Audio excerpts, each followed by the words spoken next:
करने से पहले आपको कुछ कंसेप्ट क्लियर करने पड़ेंगे, क्योंकि कंसेप्ट इज पावर। अगर आपको कंसेप्ट क्लियर हो जाएगा तो आपको ये सवाल आसानी से समझ में आ जाएगा। ठीक है, तो पहले आपका कंसेप्ट क्लियर करेंगे, फिर आपकी स्टार्ट करेंगे 8.3। ठीक है, कंसेप्ट आपका बड़ा इजी है और बहुत ही आसान एक्सरसाइज है ये। बस आपका कंसेप्ट क्लियर हो गया तो समझ लो चुटकी बजाने इतना आसान होंगे ये सवाल।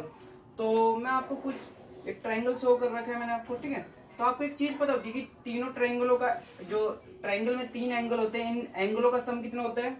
180 होता है ऑब्वियसली।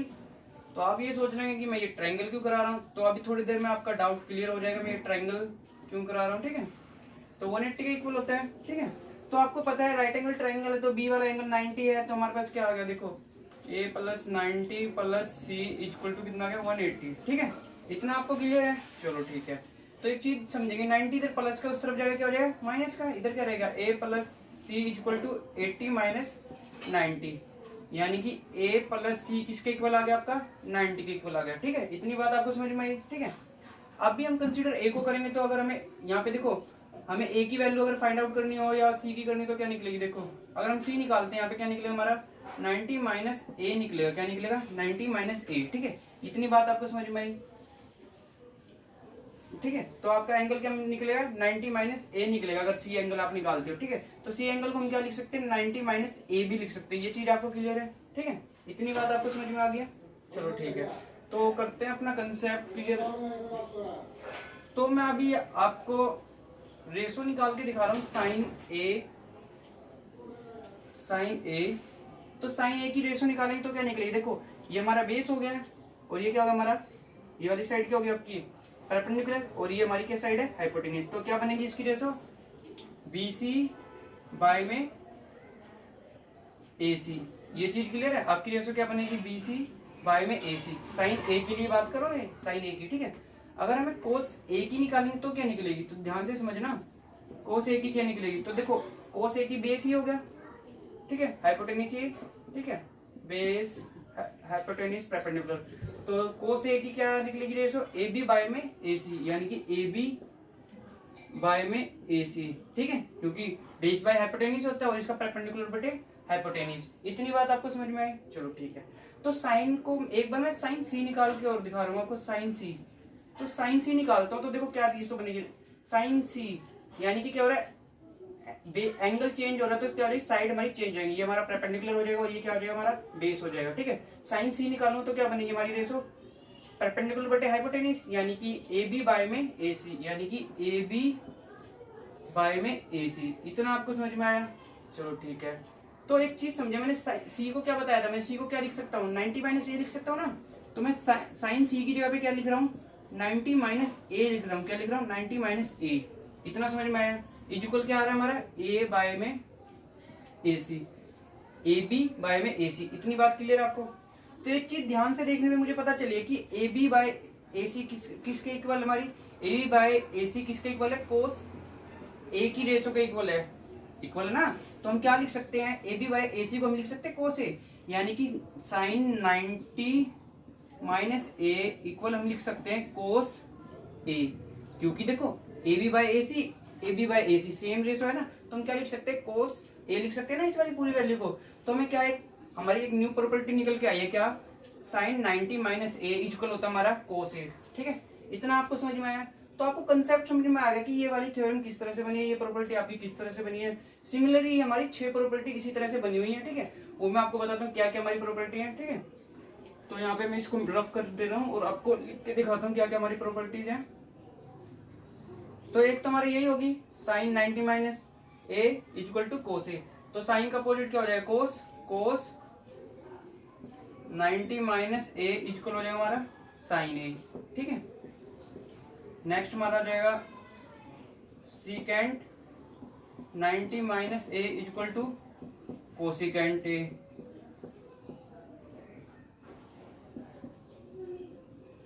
कोसिकेंट 90 माइनस ए इक्वल हो जाएगा हमारा सीकेंट ए।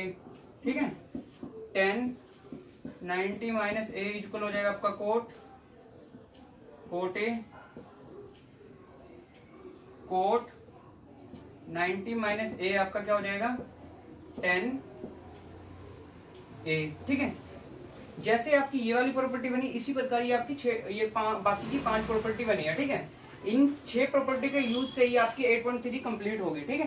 तो करते हैं अपना फर्स्ट, आपको समझ में आ चुकी है, कंसेप्ट आपका क्लियर हो चुका है, तो स्टार्ट करते हैं अपना फर्स्ट सम, जिसका फर्स्ट पार्ट आपको गिवन है साइन 80 बाय में कोस 72, ठीक है।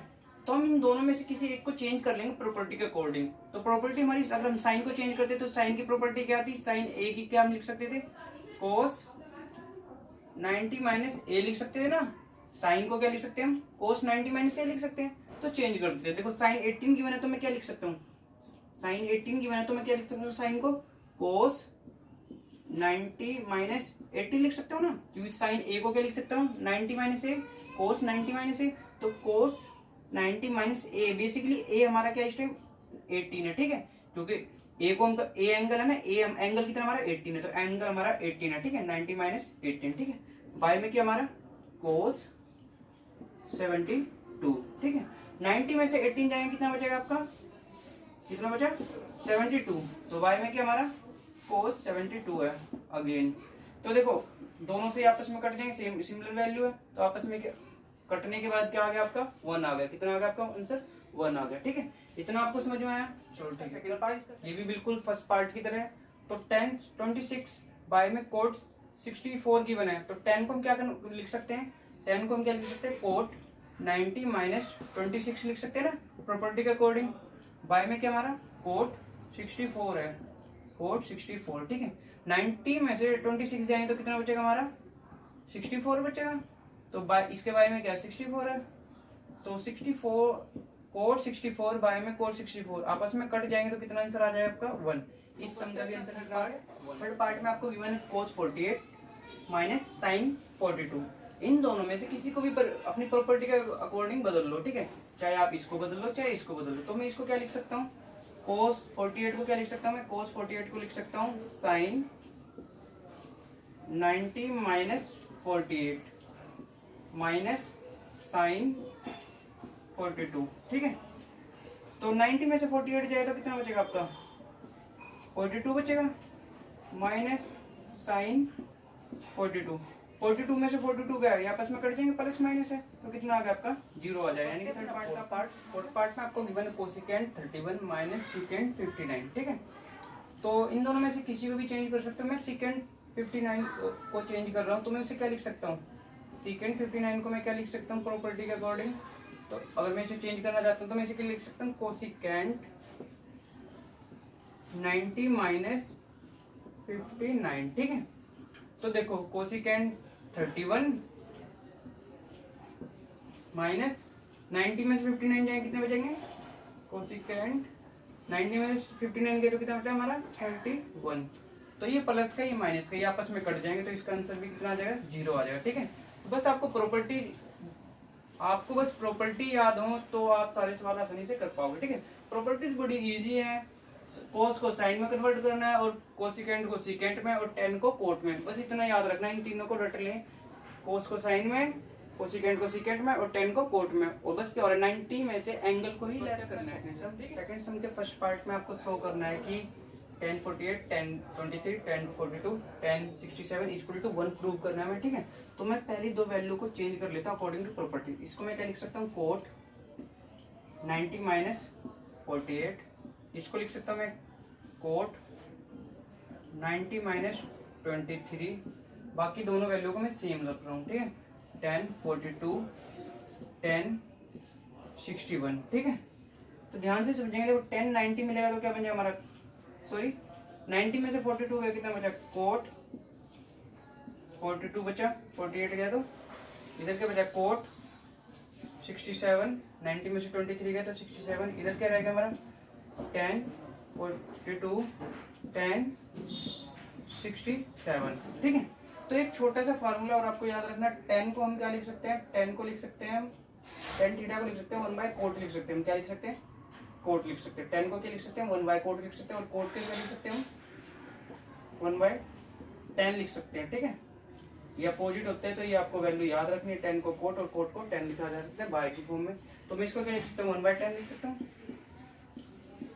और इसको भी क्या लिख सकता हूँ कोट 47 को क्या लिख सकता हूँ 1 बाय 10 और ये दोनों 10 42 10 67। अब ये बाय में ये मल्टीपल्स में, तो ये दोनों वैल्यू आपस में कट जाएंगी, तो आंसर कितना आ जाएगा आपका? आंसर आ जाएगा 1। ठीक है।